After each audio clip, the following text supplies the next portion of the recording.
ایرانی سنی فرقہ پرست شیعوں کی زد میں۔ ایران میں سنی اقلیت شیعہ فرقہ پرستوں کی زد میں ہے۔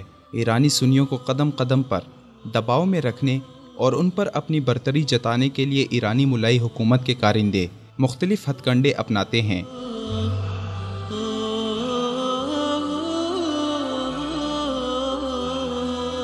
جبکہ سال کے 365 دن اہل سنت مسلمانوں کے خلاف غیر اعلانیہ کریک ڈاؤن بھی جاری رہتا ہے، جس میں مختلف ہیلے بہانوں سے ایرانی اہل سنت مسلمانوں کو ہراساں کیا جاتا ہے، انہیں گرفتار کر کے غائب کر دیا جاتا ہے یا ڈرایا دھمکایا جاتا ہے۔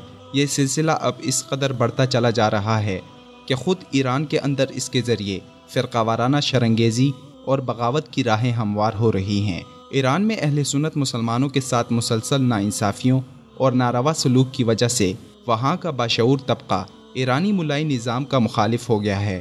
ایرانی ملاؤں نے ولایت فقیہ کے دھوکے میں مذہبی بلیک میلنگ کے ذریعے اقتدار پر گرفت ڈھیلی ہوتی دیکھ کر فرقہ وارانہ امور کو اشتعال انگیزی کی ہوا دینا شروع کر دی ہے، تاکہ اہل سنت مسلمانوں کو اشتعال دلا کر ان شیعوں کی ہمدردی حاصل کی جائے جو ملائی نظام اور خود ساختہ نظریہ ولایت فقیہ سے متنفر ہو رہے ہیں۔ ان نئی سرگرمیوں کو دیکھتے ہوئے ایرانی اصلاح پسند اپوزیشن کی جانب سے ایک رپورٹ میں کہا گیا ہے کہ ایران میں حکومتی نظام کی جانب سے سنیوں کے خلاف معمول کا کریک ڈاؤن اور فرقہ وارانہ کارستانیاں ملک میں خانہ جنگی کے حوالے سے خطرے کی گھنٹی بن چکی ہیں۔ اپوزیشن کے نزدیکی ذرائع میں شمار کی جانے والی ویب سائٹ آمد نیوز میں نشر ہونے والی رپورٹ میں کہا گیا ہے کہ سنی اکثریتی علاقوں میں پاسداران انقلاب کے جارحانہ اور اشتعال انگیز اقدامات کا سلسلہ جاری ہے۔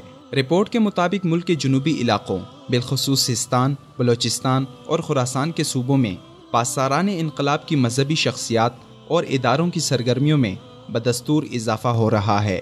ان سرگرمیوں میں فرقہ وارانہ چھاپ کی حامل دعوتی مجالس شامل ہیں، جس کی تازہ ترین مثال عید غدیر کا منانا ہے۔ شیعوں کی جانب سے سنیوں کے علاقوں میں عید غدیر کا منایا جانا سنیوں کی نظر میں واضح طور پر ایک اشتعال انگیز امر ہے۔ غیر سرکاری اعداد و شمار کے مطابق ایران میں سنیوں کی تعداد کل آبادی کا 25% ہے، جو مختلف علاقوں بالخصوص عرب احواز، بلوچستان اور کردستان میں تقسیم ہیں۔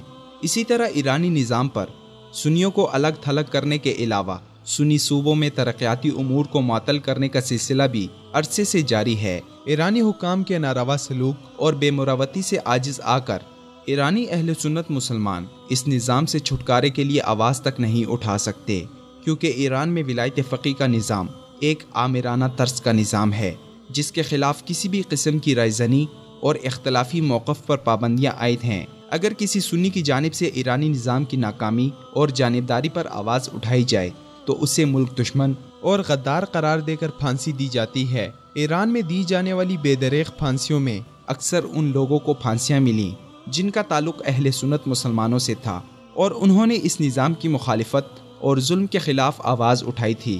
اب چونکہ ایرانی عوام پر وہاں کے پیشہ ور مقتدر ملاؤں کی گرفت کمزور پڑتی جا رہی ہے، اس لیے ایران میں شیعہ حلقوں میں بھی ولایت فقیہ کے خلاف آوازیں اٹھ رہی ہیں، کیونکہ ایرانی عوام اب سمجھ رہی ہے کہ یہ نظام ان کی نسلوں کو پیشگی غلامی کی طوق پہنانے کا سبب ہے، جو بزور قوت انقلاب کے نام پر ان کے اوپر مسلط ہے۔